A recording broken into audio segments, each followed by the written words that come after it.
ओम नमः शिवाय। हर हर महादेव। आज मार्गशीर्ष माह के कृष्ण पक्ष की तृतीया तिथि है। विनायक चतुर्थी का व्रत आज ही रखा जाएगा। जो भी भक्तजन गणेश जी भगवान का व्रत रखते हैं वो आज सोमवार को ही व्रत रखें और विधिवत गणेश जी भगवान की पूजा अर्चना करके दुर्वा चढ़ाएं, सिंदूर से तिलक करें। गणेश जी भगवान बल बुद्धि के दाता है। जो भी व्यक्ति पूरी श्रद्धा भाव से गणेश जी की पूजा अर्चना करता है उसके सारे मनोरथ पूर्ण होते हैं। कृष्ण पक्ष में आने वाली चतुर्थी का व्रत करने से महिला हमेशा सौभाग्यवती और पुत्रवती रहती है। भगवान उसकी संतान और पति पर आने वाली हर मुसीबत से रक्षा करते हैं। अब अपने सुनते हैं मार्गशीर्ष माह की कथा। शुरुआत करते हैं गणेश जी की कहानी से। तो प्रेम से बोलो गणेश गजानन की जय हो। पूर्व काल में पार्वती देवी को देवताओं ने अमृत से तैयार किया हुआ एक दिव्य मोदक दिया। मोदक को देखकर पार्वती के दोनों बालक कार्तिकेय और गणेश जी मांगने लगे। कार्तिकेय कहने लगे कि मोदक मुझे चाहिए और गणेश जी कहने लगा कि मोदक मुझे चाहिए। दोनों आधा आधा बांटने के लिए तैयार नहीं थे। तो पार्वती और शिव जी के सामने यह विकट समस्या खड़ी हो गई। तब माता पार्वती ने मोदक के महत्व का वर्णन करते हुए गणेश जी और कार्तिकेय से कहा कि तुम में से जो धर्म आचरण के द्वारा श्रेष्ठता प्राप्त करके सर्वप्रथम तीर्थों का भ्रमण करके आएगा उसी को मैं यह मोदक दूंगी। तो माता की ऐसी बातें सुनकर कार्तिकेय तो बहुत ही खुश हुआ और जल्दी से मयूर पर आरूढ़ होकर मुहूर्त भर में ही सब तीर्थों का स्नान कर लिया। इधर गणेश जी का वाहन मूषक होने के कारण वे इतनी जल्दी तीर्थों का स्नान करने में असमर्थ थे। तो काफी देर तक सोच विचार करते हुए वे अपनी जगह से खड़े हुए और श्रद्धापूर्वक माता पिता की परिक्रमा करके पिताजी के सम्मुख खड़े हो गए। यह देखकर माता पार्वती ने कहा कि समस्त तीर्थों में किया हुआ स्नान, संपूर्ण देवताओं को किया हुआ नमस्कार, सब यज्ञों का अनुष्ठान तथा सब प्रकार के व्रत, मंत्र, योग और संयम का पालन, ये सभी साधन माता पिता के पूजन के 16वें अंश के बराबर भी नहीं हो सकते। इसीलिए गणेश सैकड़ों पुत्रों और सैकड़ों गणों से भी बढ़कर है। अतः यह मोदक मैं गणेश जी को ही अर्पण करती हूँ। तो माता पिता की भक्ति के कारण ही प्रत्येक यज्ञ में गणेश भगवान को सबसे पहले याद किया जाता है। अब अपने सुनते हैं शिव जी और कान्हा की कथा। जब महादेव शिव शंभु को पता चला कि भगवान श्री हरि विष्णु ने श्री कृष्ण के रूप में पृथ्वी लोक में अवतार ले लिया है तो उनके मन में उनसे मिलने की इच्छा जागृत हो गई। कान्हा के बाल रूप का दर्शन करने के लिए भगवान शिव बेचैन हो उठे और उन्होंने एक योगी का भेष बनाया और गोकुल में पहुंच गए। वहां जाकर नंद भवन के आगे इस तरह आवाजें लगाने लगे कि एक योगी आयो रे तेरे द्वार, दिखा दे मुखे लाल का, ओ मैया दिखा दे मुखे लाल का, तेरे पालने में पालनहार, दिखा दे मुखे लाल का, ओ मैया दिखा दे मुखे लाल का। लिए अखियों में प्यास ये योगी करे अरेदास, ओ मैया दिखा दे मुखे लाल का, मैया ऐसो संजोग ना टाल, दिखा दे मुखे लाल का, ओ मैया दिखा दे मुखे लाल का, तेरे भरे रहेंगे भंडार, दिखा दे मुखे लाल का, ओ मैया दिखा दे मुखे लाल का। तो भगवान बोले शंकर इस तरह योगी के भेष में आवाजें लगा रहे थे। लेकिन यशोदा मैया तो उस समय श्याम सुंदर को नहलाकर उनका श्रृंगार करने में व्यस्त थी। तो बाहर खड़े योगी की आवाज़ उन्हें सुनाई नहीं दी। योगी भेषधारी शिव भोले ने फिर से आवाज़ लगाई लेकिन अंदर से कोई आवाज़ नहीं आई। तभी वहाँ से एक वृक्ष की वृद्धा गोपी गुजर रही थी। उसने उस योगी को प्रतीक्षा करते देखा तो उनके पास आई और कहने लगी कि बाबा आप किसे बुला रहे हो। तो योगी कहने लगा कि इस घर की गृह स्वामिनी को बुला रहा हूँ माई। तो गोपी कहने लगी कि आपको भिक्षा चाहिए। तो योगी ने कहा कि हाँ माई भिक्षा चाहिए। तो गोपी कहने लगी कि यहाँ पर तो कोई दिखाई नहीं देता है, चलो आप मेरे घर चलो, वहाँ तुम्हें भिक्षा मिल जाएगी। अन्न वस्त्र धन जो भी तुम मांगोगे वही दूंगी। तो योगी कहने लगा कि नहीं माई, मेरा एक नियम है कि मैं हर दिन एक ही द्वार पर जाकर अलख जगाता हूँ। अगर उस द्वार पर कुछ मिल जाता है तो ठीक है, अन्यथा मैं उस दिन और किसी द्वार पर नहीं जाता हूँ। तो बाबा की बात सुनकर गोपी कहने लगी कि हे भगवान, ये योगी बाबा तो आज भूखे ही रहेंगे, तो ये तो अच्छी बात नहीं होगी। तो योगी कहने लगा हाँ माई, आज मुझे भूखा ही रहना पड़ेगा, जैसी प्रभु की इच्छा है वैसा ही होगा। तो गोपी बोली कि नहीं नहीं बाबा, हमारे गांव से आज तक कोई साधु भूखा नहीं गया है। यह तो सारे गोकुल के लिए लज्जा की बात बन जाएगी। बाबा तुम यहीं ठहरो, मैं अंदर जाकर देखती हूँ कि यशोदा रानी कहाँ है। ऐसा कहकर वह वृद्धा गोपी नंद भवन के अंदर गई और देखती है कि यशोदा मैया तो श्याम सुंदर का श्रृंगार कर रही थी और उन्हें लोरी गाकर सुला रही थी।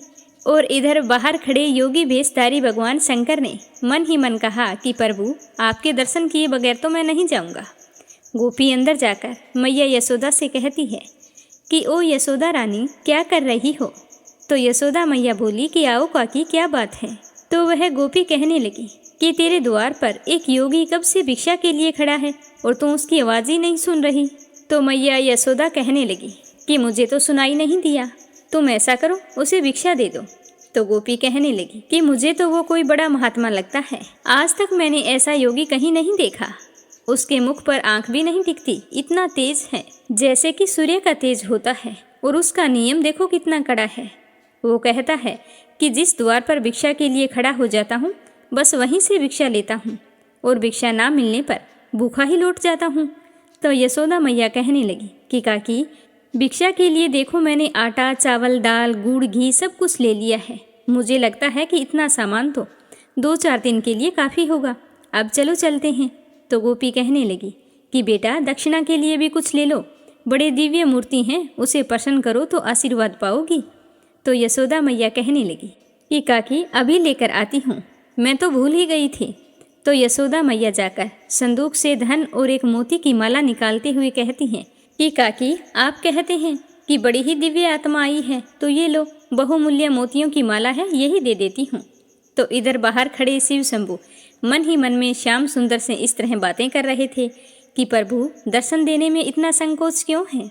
तो श्याम सुंदर ने उनके अंतर मन में कहा कि धन्य भाग हैं जो आप स्वयं अपने सेवक के घर पधारे हैं, सेवक का प्रणाम स्वीकार कीजिए। इस तरह अंदर और बाहर दोनों के अंतर मन में बातें चल रही थी। शिव जी कह रहे थे कि कौन सेवक है कौन प्रभु, इसके निर्माण का ये समय नहीं है। आप तो हमें अपना परम भक्त जानकर बाल रूप के दर्शन करा दीजिए। तो श्याम सुंदर कहने लगा कि बाल रूप तो इस समय मैया यशोदा के पास गिरवी पड़ा है, उन्हीं से मांगना पड़ेगा। मेरी मैया तुम्हारे पास ही आ रही है। मैया यशोदा श्याम सुंदर को पालने में सुलाकर दक्षिणा की थाल लेकर उस वृद्धा गोपी के साथ नंद भवन के बाहर आती है, जहाँ योगी भेष में शिव शंभू प्रतीक्षा कर रहे होते हैं। मैया यशोदा योगी रूपी शिव शंभू को प्रणाम करते हुए कहती है कि महाराज विलंब के लिए क्षमा करना, मैंने अपने लल्ला को स्नान कराया था, उसका श्रृंगार कर रही थी। तो शिव शंभू कहते हैं कि मैया तुम धन्य हो जिसको ऐसे दिव्य बालक की सेवा का सौभाग्य प्राप्त हुआ है। माता मुझे भी उस परम दिव्य शिशु के दर्शन करवा दो। तो यशोदा मैया कहने लगी कि क्षमा करो बाबा, अभी मैंने नहलाया है, हवा में उसे बाहर निकालूंगी तो ठंड लग जाएगी। तो शिव शंभू कहते हैं कि मैया हवाओं का चलना ना चलना जिसके संकल्प मात्र पर निर्भर है, उसके लिए व्यर्थ की शंका मत करो, उसे एक बार मेरे पास लेकर आओ। मैं उसके दर्शन करने की लालसा से ही तुम्हारे द्वार पर आया हूँ। तो यशोदा मैया कहने लगी कि नहीं योगी बाबा, मैं उसे बाहर नहीं ला सकती, आप यह भिक्षा ग्रहण कीजिए और मुझे क्षमा कीजिए। तो योगी भेषधारी शिव शंभू भिक्षा की थाली की ओर देखकर इस प्रकार मैया यशोदा से कहने लगे कि मैया ये मोती मानक धन मेरे लिए तो पत्थर के टुकड़े हैं, मेरे किस काम के हैं, मुझे इनका लोभ नहीं है। चाहो तो ऐसे हीरे मोती मानक मुझसे ले लो, पर मुझे मेरे लल्ला के दर्शन करवा दो, वही हमारी भिक्षा है। फिर योगी भेषधारी शंकर ने अपने कमंडल से हीरे मोती निकालकर मैया यशोदा की भिक्षा की थाल में रख दिए, जिसे देखकर यशोदा मैया बहुत ही हैरान हुई और चिंतित भी हो गई। वृद्ध गोपी से कहने लगी कि काकी ये कोई असली साधु नहीं है, मुझे तो लगता है कि कोई मायावी है। तो वृद्ध गोपी चुपचाप खड़ी यशोदा मैया का करुण चेहरा देखती रही। फिर यशोदा मैया ने अपनी आंखों में आंसू भरकर योगी भेषधारी शिव शंभू से कहा कि देखो योगी बाबा, तुम जैसे कई मायावी इससे पहले आ चुके हैं, सभी इसी प्रकार चिकनी चुपड़ी बातें करते हैं कि तेरा लाल तो बड़ा दिव्य बालक है, उसका दर्शन करा दे, उसे मेरी गोद में दे दे। जब उसे दे देती हूँ तो सब उसका अनिष्ट करने की चेष्टा करते हैं। मेरे लाल ने आप लोगों का क्या बिगाड़ा है जो आप लोग उसके शत्रु बन गए हैं। इस तरह कहते हुए कड़े शब्दों में यशोदा मैया ने कहा कि भिक्षा चाहिए तो लीजिए, अन्यथा अपने स्थान को पधारिए, पर मैं अपने लल्ला को बाहर नहीं लाऊंगी। तो मैया के शब्द सुनकर शिव शंभू कहते हैं कि मैया ऐसे कठोर मत बनो, मैं बहुत दूर कैलाश पर्वत से आया हूँ। मैया यशोदा फिर कठोर शब्दों में कहती है कि कैलाश में थे तो वहाँ भगवान शिव के साक्षात दर्शन कर लेते, यहाँ क्यों आए हो? तो शिव शंभू कहते हैं कि भोली मैया, भगवान के साक्षात दर्शन करना कोई कठिन कार्य नहीं है, परंतु उनके बाल स्वरूप के दर्शन करना अत्यंत दुर्लभ है। उसी की लालसा से मैं तेरे द्वार पर आया हूँ। कई युगों के पश्चात ही यह दर्शन मिलते हैं। तो यशोदा मैया कहती है कि नहीं नहीं योगी बाबा, मुझे क्षमा कर दो, मैं मेरे बच्चे को बाहर नहीं लाऊंगी। मेरे पति की आज्ञा है कि किसी अनजान व्यक्ति के सामने अपने लल्ला को मत लेकर जाना। तो मैया यशोदा को इस प्रकार फैसले पर अडिग देखकर भगवान श्याम सुंदर ने पूर्णमासी बुआ को वहां भेज दिया, जहां यह वाद विवाद चल रहा था। पूर्णमासी बुआ स्वयं भगवती योग माया थी, जो भगवान के जन्म से पूर्व ही गोकुल में आ गई थी। जैसे ही पूर्णमासी बुआ वहां पर पहुंची तो कहने लगी कि यशोदा, ये अनजान व्यक्ति नहीं है, मैं तो इन्हें अच्छी तरह से जानती हूँ। मैंने तुम्हें कहा था ना, गोकुल में आने से पहले मैं काशी में रहती थी, वहीं इनके दर्शन किए हैं। ये सचमुच परम दिव्य शक्ति हैं, शक्तिपति हैं। ऐसा कहते हुए पूर्णमासी बुआ आंखों में आंसुओं की धार लिए भगवान शिव के चरणों में अपना शीश रखकर उन्हें प्रणाम करती है और उठकर मैया यशोदा से कहती है कि यशोदा, इन्हें लल्ला के दर्शन करा दे। यशोदा रानी, इन्हें लल्ला के दर्शन करा दे, इनका आशीर्वाद पाकर तेरा लल्ला भी बड़ा प्रसन्न हो जाएगा।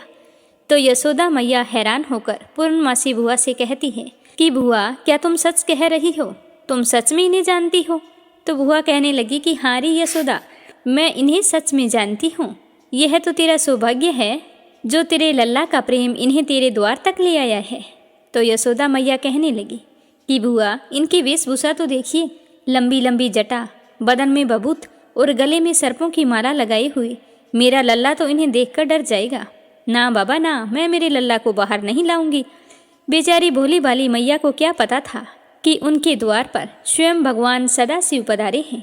मैया यशोदा से ऐसा सुनकर पूर्णमासी बुआ ने कहा कि नहीं यशोदा रानी, इनके दर्शन मात्र से ही समस्त भय का नाश हो जाता है, सारी बाधाएं दूर हो जाती है। मुझ पर विश्वास करो, मैं तुमसे कभी भी झूठ नहीं बोली। वृद्धा गोपी ने पूर्णमासी बुआ का समर्थन करते हुए कहा कि यशोदा रानी, ये पूर्णमासी बुआ कभी झूठ नहीं बोलती। यशोदा रानी, तुम्हें याद है जब वो पहले पहले गोकुल में आई थी, तब इसी ने तुझे आशीर्वाद दिया था ना कि तुम्हें लल्ला होगा। उस समय तुम सब लोग आशा छोड़ चुके थे। ये सदा सच कहती है, तो इसकी बात मान ले बेटी, जा अपने लल्ला को बाहर ले आ। तो यशोदा मैया कहने लगी कि मैं लल्ला को तो ले आऊँगी, पर इनके हाथों में नहीं दूंगी। तो पूर्णमासी बुआ ने कहा कि जा बेटा, लल्ला को ले आ, योगी बाबा दूर से ही आशीर्वाद दे देंगे। तो यशोदा मैया आनंद भवन के अंदर जाती है और श्याम सुंदर को लेकर अपनी गोद में उठाकर कहती है कि अरे ओ लल्ला, चल, कोई तेरे दर्शन के लिए आया है। यह कहकर यशोदा मैया श्याम सुंदर को बाहर ले आती है, जिसे देख योगी भेषधारी शिव शंभू प्रेम से गदगद हो उठते हैं। श्याम सुंदर के बाल स्वरूप को टकटकी लगाए निहारते रहते हैं, जैसे पूर्णिमा की रात को चकोर चांद को टकटकी लगाए निहारता है।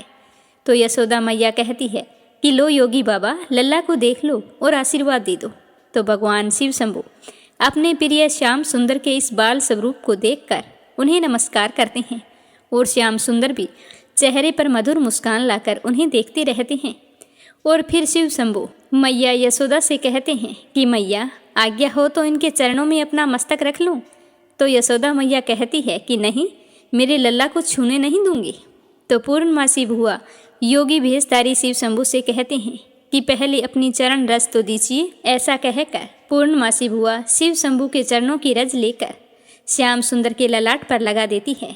शिव शंभू के चरण रज श्याम सुंदर के ललाट में पड़ते ही श्याम सुंदर मन ही मन शिव शंभू से कहते हैं कि धन्यवाद प्रभु, बहुत बहुत धन्यवाद।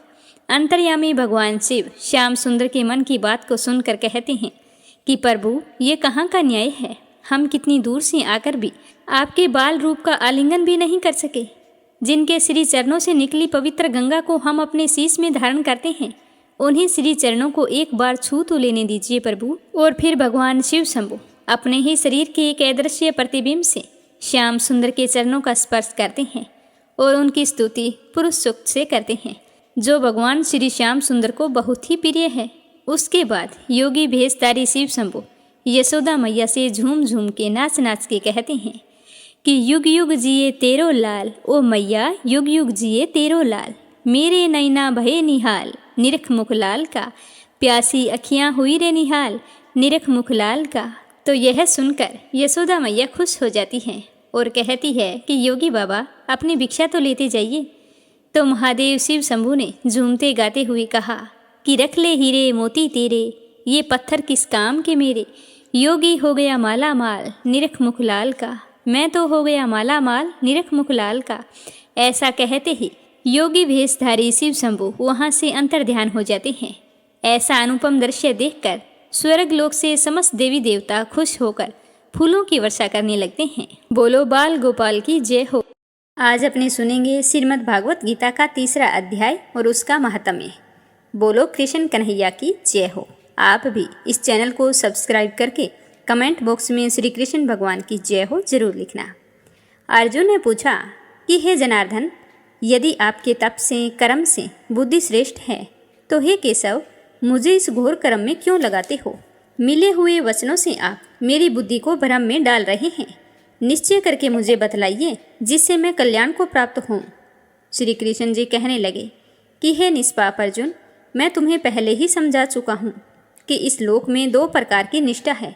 एक तो सांख्य वालों का ज्ञान योग और दूसरा है योगियों का कर्म योग। कर्मों का प्रारंभ न करने से ही कोई निष्कर्म नहीं कहलाता और कर्मों को त्याग कर सन्यासी रहने से किसी को सिद्धि नहीं मिलती। मनुष्य क्षण भर भी कोई कर्म किए बिना नहीं रह सकता, वो तो कोई ना कोई कर्म में लगा ही रहता है। प्रकृति के गुण ही सब मनुष्यों को कोई ना कोई कर्म में लगातार लगाते रहते हैं। जो अज्ञानी कर्मेंद्रियों को रोककर आत्मचिंतन करने के बहाने विषयों की चिंता करता है, वह पाखंडी मिथ्याचारी कहलाता है। हे अर्जुन, जो इंद्रियों को मन से दमन कर विषयों में परिवर्तन न होते देख उनसे काम लेता है, वह कर्म योग का अभ्यास कहलाता है और श्रेष्ठ कहलाता है। अपने धर्म के अनुसार नियमित कर्म करो, क्योंकि कर्म के ना करने से कर्म को करना अच्छा होता है। बिना कर्म किए तुम्हारे शरीर का निर्वाह नहीं हो सकता। हे कुंती पुत्र, यज्ञ के निमित्त किए जाने वाले कर्मों को छोड़कर जितने भी कर्म हैं उनको करने से मनुष्य को बंधन होता है। अतएव तुम फल की इच्छा त्याग कर यज्ञ के लिए ही कर्म करो। सृष्टि के आरंभ काल में ब्रह्मा जी ने यज्ञ सहित प्रजा को उत्पन्न कर कहा था कि यज्ञ आदि कर्म करके वृद्धि को प्राप्त होवोगे। यही सब कर्म तुम्हारे निमित्त कामधेनु होंगे। इस यज्ञ से तुम देवताओं को संतुष्ट करते रहो और देवता तुमको संतुष्ट करेंगे। इस प्रकार परस्पर बर्ताव करते हुए तुम और देवता कल्याण को प्राप्त होवोगे।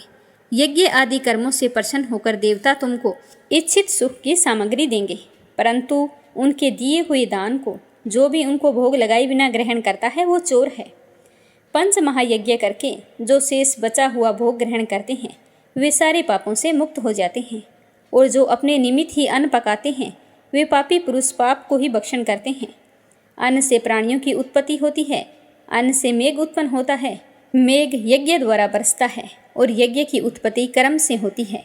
कर्म की उत्पत्ति ब्रह्मा से हुई और ब्रह्म अक्षर पर परमात्मा से। इस कारण सदा सब पदार्थों में रहने वाला जो ब्रह्म है वह सब यज्ञों में प्रस्तुत है। हे पार्थ, इस प्रकार चलाए हुए कर्म के चक्कर के अनुसार जो नहीं चलता वह पापमय है और उसका जीवन व्यर्थ है। जो पुरुष आत्मा में ही रत रहता है और आत्मा के आनंद से अनुभव तृप्त रहता है, आत्मा में ही संतुष्ट है, उसे कुछ भी कार्य करना शेष नहीं है। वह कोई कर्म करे या ना करे, उसको कोई प्रयोजन या कोई लाभ नहीं है और किसी प्राणी से अपना लाभ कराने की उसे कोई आवश्यकता नहीं है। इसीलिए तुम भी फल की इच्छा त्याग दो और कर्तव्य पालन करते रहो, क्योंकि फल की इच्छा त्याग कर कर्म करने वाला पुरुष मोक्ष को प्राप्त होता है। राजा जनक आदि ने भी कर्म सिद्धि पाई है। इसी प्रकार तथा लोक संग्रह को देखते हुए तुमको भी कर्म करना चाहिए। श्रेष्ठ पुरुष जिस जिस कर्म का आचरण करता है दूसरे मनुष्य उसी के अनुसार चलते हैं। वह जिसको प्रमाणिक मानता है तो उसी को भी लोग उत्तम मानते हैं। हे पार्थ, तीनों लोकों में कुछ भी कर्म शेष नहीं रहा और ना ही कोई अप्राप्य वस्तु प्राप्त करनी है। फिर भी मैं कर्म करता हूँ और करता ही रहूँगा, यदि हम ही आलस्य रहित होकर कर्मों को नहीं करेंगे तो मनुष्य हर प्रकार से हमारे ही पथग्रह का अनुकरण करेंगे। अगर मैं कर्म नहीं करूँगा तो वे सब लोग कर्म करना छोड़ देंगे और नष्ट हो जाएंगे। इस प्रकार मैं ही वंश संकरों के उत्पन्न करने का हेतु बनकर प्रजा को नष्ट करने वाला समझा जाऊंगा। जिस प्रकार अज्ञानी फल की इच्छा ना करके कर्म करता है, वैसे ही फल की इच्छा करते हुए ज्ञानी को लोक शिक्षा की इच्छा करते हुए कर्म करना उचित है। कर्म में आसक्त अज्ञानियों की बुद्धि में ज्ञानी भेदभाव उत्पन्न ना करे, परंतु आप स्वयं करता हुआ मैं भी प्रसन्नतापूर्वक कर्म करता हूँ। हे अर्जुन, सब कर्म प्रकृति के गुणों से उत्पन्न होते हैं, परंतु जिनकी बुद्धि अहंकार से भ्रष्ट है, ऐसे मूर्ख लोग समझते हैं कि हम करता हैं, परंतु जो गुण और कर्म के विभाग को सचातव जानता है, वह ज्ञानी पुरुष यह समझकर इसमें आसक्त नहीं होता कि यह गुणों का खेल आपस में हो रहा है। प्रकृति के गुणों को करके भूले हुए मनुष्य गुण और कर्मों में आसक्त होते हैं। उन अल्पज्ञ मदों को ज्ञानी पुरुष कर्म मार्ग से सलाईमान ना करे। हे अर्जुन, अध्यात्म बुद्धि से सब कर्मों को मुझे अर्पण करके कर्म फल की आशा ममता इनको छोड़कर संग्राम करो। जो पुरुष श्रद्धापूर्वक मेरे वचनों पर दोष दृष्टि ना करके मेरे इस मत के अनुसार आचरण करते हैं, वे लोग कर्म बंधन से निश्चय ही मुक्त हो जाते हैं। और जो अज्ञानी इस मत पर दोष दृष्टि करते हुए इसको ग्रहण नहीं करते हैं, वे संपूर्ण ज्ञान से रहित हैं, उनको नष्ट हुआ जानो। ज्ञानी मनुष्य भी अपनी प्रकृति के अनुसार आचरण करता है। जीव मात्र अपने स्वभाव के अनुसार रहते हैं, वहाँ हट करने से क्या होगा। इंद्रिय और इंद्रियों के विषय में प्रीति और द्वेष दोनों ही व्यवस्थित हैं। इनके राग द्वेष के वश में नहीं होना चाहिए, क्योंकि वे मनुष्य के शत्रु हैं। अपना कठिन धर्म भी दूसरे के सहज धर्म से हितकर होता है। सब धर्म में मरना भी कल्याणकारक है, परंतु अनन्य धर्म भयानक है। अर्जुन बोले कि हे श्री कृष्ण, पुरुषों को पाप करने की इच्छा ना होते हुए भी कौन उसे बलात्कार पाप के मार्ग में परिवृत्त करता है। तो श्री कृष्ण भगवान कहने लगे कि हे अर्जुन, रजोगुण से उत्पन्न होने वाला काम और क्रोध मनुष्य को पाप के मार्ग में ले जाता है। इन्हें करके उत्पन्न इच्छा कभी भी तृप्त नहीं होती। ये महापापी और घोर शत्रु हैं। जैसे धुएं से अग्नि, धूल से दर्पण, झिल्ली से गर्भ का बालक ढका रहता है, उसी प्रकार विषय की इच्छा से आत्मज्ञान ढका हुआ है। हे कुंती पुत्र, इस त्रुकाम को करके ज्ञानियों का ज्ञान आच्छादित हुआ है, सदा अग्नि की तरह तृप्त नहीं होता। इंद्रियां, मन और बुद्धि इसी काम के आश्रय स्थान हैं। इनके सहारे विषय इच्छा ज्ञान को आच्छादित करके जीव को मोहित कर लेता है। अतः तुम सर्वप्रथम इंद्रियों को वश में करके ज्ञान और विज्ञान को नष्ट करने वाले सकाम को जीतो। कहते हैं कि इंद्रियां प्रबल है और इंद्रियों से प्रबल है मन। इस प्रकार जो बुद्धि से परे हैं, उस आत्मा को जानकर निश्चयात्मक बुद्धि से मन को निश्चल करके हे महाबाहो, तुम उस शत्रु को जीत लो। तीसरा अध्याय समाप्त हुआ। अब अपने सुनते हैं तीसरे अध्याय का महात्म्य। नारायण जी कहने लगे कि हे लक्ष्मी, एक शूद्र महामूर्ख अकेला ही वन में रहता था। बड़े बड़े अनर्थों से उसने बहुत सारा धन इकट्ठा किया था। किसी कारण से उसका सारा धन जाता रहा, तो अब वह शूद्र चिंतित रहने लगा। वो हर किसी से पूछता कि कोई ऐसा उपाय बताओ कि मेरा धन जहाँ भी है मैं वहाँ से निकाल लूँ। किसी से कहता कोई अंजन बताओ जिसे नेत्र में डालकर पृथ्वी का पदार्थ निकाल लूँ। तब किसी ने कहा कि मांस मदिरा खाया कर, पिया कर, खोटे कर्म किया कर। तो वह मांस मदिरा खाने लगा और खोटे कर्म करने लगा। एक दिन की बात है कि धन की लालच करके वो चोरी करने के लिए चला गया। रास्ते में चोरों ने उसे मार दिया। मरकर उसने प्रेत की योनि पाई। इस योनि में उसे बड़ा ही दुख हुआ। वह एक वट वृक्ष पर रात दिन चिल्लाया करता था, कहता था कि कोई ऐसा है जो मुझे इस अधम देह से छुड़ाए। तो उसकी मृत्यु के कुछ एक दिनों बाद में उसकी पत्नी ने एक पुत्र को जन्म दिया था। जिस समय शूद्र की मौत हुई थी, उस समय उसकी पत्नी गर्भवती थी। जैसे जैसे समय के साथ उसका पुत्र बड़ा हुआ, तो उसने एक दिन अपनी माता से पूछा कि मेरे पिता क्या काम करते थे, क्या व्यापार करते थे और उनका देहांत किस प्रकार हुआ। तब उसकी माता ने कहा कि बेटा, तेरे पिताजी के पास बहुत सारा धन था, वो यूं ही जाता रहा। धन के चले जाने के बाद में तेरे पिताजी बहुत ही चिंतित रहने लगे और वो बुरी आदतों में पड़ गए। एक दिन धन की लालसा से चोरी करने गए थे, परंतु मार्ग में चोरों ने उसे मार दिया। तब उसने कहा कि हे माता, क्या आपने उनकी गति कराई थी। तो माता ने कहा नहीं बेटा, मैंने तो कोई गति नहीं कराई। तो वो अपनी माँ से पूछने लगा कि माँ, हमें उनकी गति करानी चाहिए। तो माँ सुनकर बहुत ही खुश हुई और कहने लगी कि बेटा, यह तो बहुत अच्छी बात है, तुम पंडितों से पूछो और फिर अपने पिताजी की गति करवाओ। तो वह पंडितों से पूछने गया और प्रार्थना करके पूछने लगा कि हे स्वामी, मेरे पिता एक दिशा में जाकर मृत्यु को प्राप्त हो गए हैं, उनका उद्धार कैसे होएगा?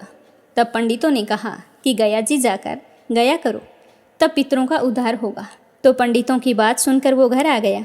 घर आकर अपनी माता की आज्ञा लेकर गया चला गया। प्रयागराज का दर्शन करके फिर आगे चला तो रास्ते में एक वृक्ष के नीचे बैठ गया। वहाँ उसको बड़ा ही भय हो रहा था। जिस वृक्ष के नीचे वो बैठा था, उसी वृक्ष के ऊपर उसके पिता की प्रेत आत्मा थी। उसी जगह चोरों ने उसको मारा था और उस बालक को वहाँ पर डर सता रहा था। तो उस बालक ने अपना गुरु मंत्र पढ़ा और साथ में उसने गीता जी के 3 अध्याय का पाठ किया।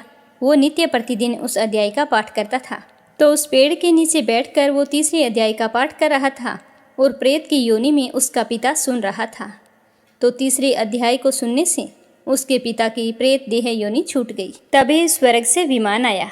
तो वह विमान में चढ़कर अपने पुत्र के सामने आकर उसे आशीर्वाद दिया और कहा कि हे पुत्र, मैं तेरा पिता हूँ जो मरकर प्रेत बना था। आज तेरे गीता जी के अध्याय को सुनकर मुझे प्रेत योनि से मुक्ति मिली है और मैंने देवदेही पाई है। अब मेरा उद्धार हो गया है। तेरी कृपा से मैं स्वर्ग लोक को जाता हूँ। अब तू गया जी अपनी खुशी से जाना। इतना सुनकर पुत्र ने कहा कि हे पिताजी, कुछ और हो तो आज्ञा करो जो मैं आपकी सेवा कर सकूं।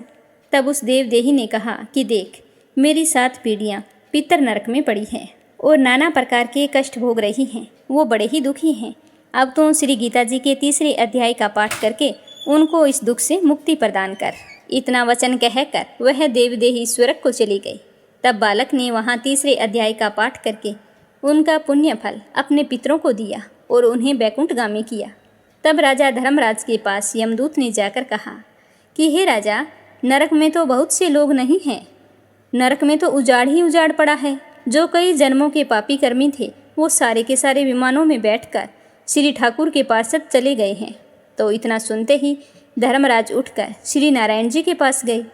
वहाँ जाकर धर्मराज ने हाथ जोड़कर कहा कि हे त्रिलोकीनाथ, जो जीव जन्मांतर के पापी हैं विमानों पर चढ़कर बैकुंठ को चले गए हैं, तब नरक में यातना भोगने का दंड किसको दें? तब नारायण जी ने प्रसन्न होकर कहा कि हे धर्मराज, तुम दुखी मत हो, तुम अपने मन में बुरा ना मानो। मैं तुमसे एक वृतांत कहता हूँ, ध्यानपूर्वक सुनना। यह जो जीव पापी थे, इनका कोई पिछला धर्म उदय हुआ है। उसने अपने धर्म के द्वारा कई महापापी बैकुंठ को भेज दिए हैं। मैं तुम्हें आज्ञा देता हूँ कि जो भी कोई जीव श्री गीता जी का पाठ करे, सुने या सुनाए या पाठ करके किसी को फल दान करे, उन जीवों को तुम कभी नरक ना देना। तो इतनी बात सुनकर धर्मराज अपनी पुरी को आ गई और वहाँ आकर यमदूतों को बुलाकर कहा कि हे यमदूतों, जो प्राणी श्री गीता जी का पाठ करे अथवा सुने या फिर पाठ करके किसी को पुण्य फल प्रदान करे, तो उस प्राणी को तुम कभी भी नरक में मत डालना। जो जीव गीता जी का पाठ करे या सुने, उसका फल कहाँ तक कहें, कहने में हम असमर्थ हैं। तब नारायण जी ने कहा कि हे लक्ष्मी, यह 3 अध्याय का फल है जो आज मैंने तुम्हें बताया है और तुमने श्रद्धा भाव से सुना है। तो ये था श्रीमद् भागवत गीता का 3 अध्याय और महात्म्य। अब अपने सुनते हैं शिव गौरी का वार्तालाप। इसके अंदर भगवान श्री हरि विष्णु और नारद जी के बारे में बताया गया है। ध्यान से सुनना और वीडियो को ज़्यादा से ज़्यादा शेयर करना। बोलो लक्ष्मीपति नारायण की जय हो, बोलो भोले शंकर की जय हो। एक समय की बात है कि ज्ञान और तप की माता पार्वती नारद जी की खूब प्रशंसा कर रही थी। प्रशंसा करते हुए शिव जी से कहने लगी कि नारद जी तो बड़े ही ज्ञानी हैं, उनके समान कोई दूसरा नहीं है। तो शिव जी पार्वती जी से कहने लगी कि नारद जी बड़े ज्ञानी हैं, मैं भी मानता हूँ, लेकिन किसी को भी चीज का अहंकार रखना अच्छा नहीं होता। एक बार नारद जी को इसी अहंकार के कारण बंदर बनना पड़ा था। तो बंदर का जिक्र आते ही माता पार्वती जी इस रहस्य को जानने के लिए उत्सुक हो गई। वो हैरान होती हुई भोले शंकर से कहने लगी कि ऐसा क्या हुआ था जो नारद जी को बंदर बनना पड़ा, मुझे इसका पूरा कारण बतलाओ, मैं जानना चाहती हूँ। तो भगवान शिव कहने लगे कि इस संसार में कोई भी कितना भी बड़ा ज्ञानी क्यों ना हो, लेकिन श्री हरि जो चाहते हैं वैसा ही होता है। एक समय की बात है कि नारद जी को अपने इसी तप का और बुद्धि का अहंकार हो गया था। इसीलिए नारद का अहंकार दूर करने के लिए श्री हरि ने एक योजना बनाई। हिमालय पर्वत में एक बड़ी पवित्र गुफा थी। उस गुफा के समीप गंगा बहती थी। यह गुफा नारद जी को बड़ी ही प्रिय थी और यहीं पर उन्होंने कठोर तपस्या की थी, जिसको देखकर देवराज इंद्र भयभीत हो गए कि कहीं देव ऋषि नारद अपने तप से कहीं उनका स्वर्ग ना छीन ले। तो इंद्र ने नारद की तपस्या भंग करने के लिए कामदेव को उनके पास भेज दिया। वहां पहुंचकर कामदेव ने अपनी माया से वसंत ऋतु को उत्पन्न कर दिया। चारों ओर सुंदर हरियाली हो गई, रंग बिरंगे फूल खिल गए, कोयल कूकने लगी, भौरे गुंजन करने लगे। काम अग्नि को भड़काने वाली शीतल मंद सुगंध सुहावनी हवा चलने लगी। रंभा आदि अप्सराएं नाचने लगी। लेकिन नारद जी पर इसका कोई भी असर नहीं हुआ। तो उन्होंने काफी कोशिश की, लेकिन नारद जी की तपस्या को भंग नहीं कर पाई। तो उन्होंने शर्मिंदा होकर नारद जी से क्षमा मांगी। तो नारद मुनि को थोड़ा भी क्रोध नहीं आया। उन्होंने कामदेव को क्षमा कर दिया। कामदेव वापिस अपने लोक में चले गए। कामदेव के जाने के बाद में नारद मुनि के मन में अहंकार हो गया कि मैंने तो कामदेव को जीत लिया है, और वे वहां से सीधे खड़े होकर मेरे पास चले आए और कामदेव को हराने का सारा हाल मुझे कह सुनाया। तो मैं तो समझ गया था कि नारद जी को अहंकार हो गया है। तो मैंने सोचा कि इनके अहंकार की बात विष्णु जी जान जाएं तो नारद के लिए अच्छा नहीं होगा। इसीलिए मैंने नारद से कहा कि तुमने जो बात मुझे बताई है वो श्री हरि को कभी मत बताना। तो नारद जी को शिव जी की यह बात अच्छी नहीं लगी। वो सीधे क्षीर सागर में गए और मेरे मना करने के बावजूद वहां जाकर सारी बात उन्हें बता दी। तो भगवान विष्णु समझ गए कि आज तो नारद के मन में अहंकार आ गया है। अपने भक्त के मन में अहंकार आ जाए यह विष्णु जी से सहन नहीं होता। तो उन्होंने अपने मन में सोचा कि मैं ऐसा कोई उपाय करूंगा कि नारद का घमंड दूर हो जाए और मेरी लीला भी चलती रहे। तो नारद जी जैसे ही श्री हरि विष्णु से विदा लेकर चले तो उनका अभिमान और भी बढ़ गया। इधर श्री हरि ने अपनी माया से नारद जी के रास्ते में एक बड़े ही सुंदर नगर का निर्माण कर दिया। उस नगर में शीलनिधि नाम का वैभवशाली राजा रहता था। उस राजा की विषम मोहिनी नाम की एक बहुत ही सुंदर बेटी थी, जिनके रूप को देखकर लक्ष्मी जी भी मोहित हो जाए। विषम मोहिनी स्वयंवर करना चाहती थी, इसीलिए कई राजा उस नगर में आए। तो नारद जी भी उसी नगर के राजा के यहाँ पहुँचे। तो राजा ने उन्हें देखकर उनकी पूजा करके उन्हें आसन पर बैठाया। फिर उन्होंने अपनी कन्या को बुलाकर उसका हाथ दिखाया और नारद जी से निवेदन करने लगे कि मेरी बेटी के गुण और दोष बताओ। तो उस कन्या के रूप को देखकर नारद मुनि वैराग्य भूल गए, बस उसे देखते ही गए। जैसे ही उस कन्या की हस्तरेखा देखी तो वो तो बता रही थी कि उसके साथ जो भी विवाह करेगा वो अमर हो जाएगा, उसे संसार में कोई भी जीत नहीं सकता, संसार के सारे जीव उसकी सेवा करेंगे। लेकिन यह बात नारद मुनि ने राजा को नहीं बताई। उन्होंने अपनी तरफ से कुछ अच्छी और कुछ बुरी बातें बनाकर राजा को कह दी। अब नारद जी ने सोचा कि कुछ ऐसा उपाय करना चाहिए कि मेरा विवाह इस कन्या से हो जाए। तो ऐसा सोचकर नारद जी ने श्री हरि को याद किया। तो भगवान श्री हरि विष्णु उसके सामने प्रकट हो गए। तो नारद जी ने उन्हें सारी बात बताई और कहने लगे कि हे नाथ, मुझे अपना सुंदर रूप दे दो ताकि मैं उस कन्या से विवाह कर सकूं। तो भगवान श्री हरि ने कहा कि हे नारद, हम वही करेंगे जिसमें तुम्हारी भलाई हो। यह सारी विष्णु जी की माया थी। विष्णु जी ने अपनी माया से नारद जी को बंदर का रूप दे दिया। तो नारद जी को यह बात समझ नहीं आई। वो समझने लगे कि मैं तो बहुत सुंदर दिखाई दे रहा हूँ और अत्यधिक खुश होते हुए स्वयंवर में पहुँच गए। तो वहाँ पर छिपे हुए शिव जी के 2 गणों ने इस घटना को देख लिया था। तो उन्होंने ब्राह्मण का वेश बनाया और वहीं स्वयंवर में वो पहुँच गए। तब राजकुमारी वरमाला लेकर आई। तो वानर मुख वाले नारद जी को देखकर वो हंसने लगी। तो यह देखकर भगवान शंकर के गण वानर के समान मुख वाले नारद का उपहास करने लगे और कहने लगे कि पहले अपने मुख को दर्पण में देख लो। तो नारद जी को बड़ी ही हैरानी हुई कि सारे लोग मेरा मजाक क्यों उड़ा रहे हैं। तो नारद जी ने जैसे ही अपना मुख दर्पण में देखा तो वानर के समान था। तो वो बहुत ही क्रोधित हो गई। तो जोर जोर से हंस रहे शिव गणों को देखकर नारद जी को गुस्सा और ज्यादा आ गया। उन्होंने उन शिव गणों को राक्षस योनि में जन्म लेने का श्राप दे दिया। इसके बाद नारद जी सीधे विष्णु भगवान के पास गए और क्रोधित होकर कहने लगे कि मैं तुम्हें श्राप देता हूँ कि आज जिस तरह मैं स्त्री के लिए व्याकुल हो रहा हूँ, ठीक उसी प्रकार तुम मनुष्य योनि में जन्म लेकर स्त्री वियोग सहन करोगे। उस समय वानर ही तुम्हारी सहायता करेंगे। भगवान विष्णु ने कहा कि ऐसा ही होगा और नारद मुनि को माया से मुक्त कर दिया। तो माया के हटते ही नारद मुनि को अपने कटु वचन और व्यवहार पर बहुत ही ग्लानि हुई और वो भगवान विष्णु से माफ़ी मांगने लगे। तो विष्णु भगवान कहने लगे कि यह सब मेरी इच्छा से हुआ है, क्योंकि तुम्हें अपने ऊपर बहुत ही अहंकार हो गया था और मुझे अपने भक्त के मन में अहंकार बिल्कुल भी अच्छा नहीं लगता। तो नारद मुनि उदास खड़े शिव गणों को देखकर कहा कि तुम दोनों राक्षस योनि में जन्म लेकर सारे विश्व को जीत लोगे और भगवान श्री हरि विष्णु मनुष्य रूप में जन्म लेकर तुम्हारा वध करेंगे और तुम्हारा कल्याण होगा। तो नारद मुनि के इन्हीं श्रापों के कारण उन शिव गणों ने रावण व कुंभकर्ण के रूप में जन्म लिया और श्री राम के रूप में अवतार लेकर भगवान श्री हरि विष्णु को स्त्री वियोग सहना पड़ा। लप्सी और तपसी की कहानी। बोलो लप्सी तपसी की जय हो। प्राचीन समय की बात है, एक गांव में लप्सी और तपसी नाम के दो भाई रहा करते थे। तपसी हमेशा भगवान की सेवा में लीन रहता था, लेकिन लप्सी हमेशा सवा सेर लापसी बनाता, भगवान को भोग लगाकर फिर स्वयं भोजन कर लेता। दोनों भाइयों का यही नियम था। एक दिन दोनों भाइयों में बहस छिड़ गई कि कौन बड़ा है। तो लप्सी कहने लगा कि मैं बड़ा हूँ, क्योंकि मैं तो लापसी बनाकर भगवान को रोजाना भोग लगाता हूँ। मैं कभी भी भगवान को भूखा नहीं रहने देता। तो तपसी कहने लगा कि मैं बड़ा हूँ, क्योंकि मैं सारा दिन भगवान की तपस्या करता हूँ। तो इस तरह करते करते दोनों जोर जोर से लड़ने लगे। तभी वहाँ से नारद मुनि गुजर रहे थे। उन दोनों को लड़ते हुए देखा तो उनके पास आए और लड़ने का कारण पूछने लगे। तो तपसी कहने लगा कि हे देव ऋषि, आप ही बताइए कि कौन बड़ा है। मैं कहता हूँ कि मैं बड़ा हूँ। लप्सी इस बात को मानने के लिए तैयार नहीं है। ये कहता है कि मैं बड़ा हूँ। तो दोनों की बात सुनकर नारद मुनि कहने लगे कि मैं इसका फैसला तो कर दूंगा, लेकिन कल करूंगा। कल सुबह जल्दी आऊँगा और आपको बता दूंगा कि तुम दोनों में से कौन बड़ा है। तो अगली सुबह तपसी रोजाना की तरह नहा धोकर पूजा करने के लिए जा रहा था।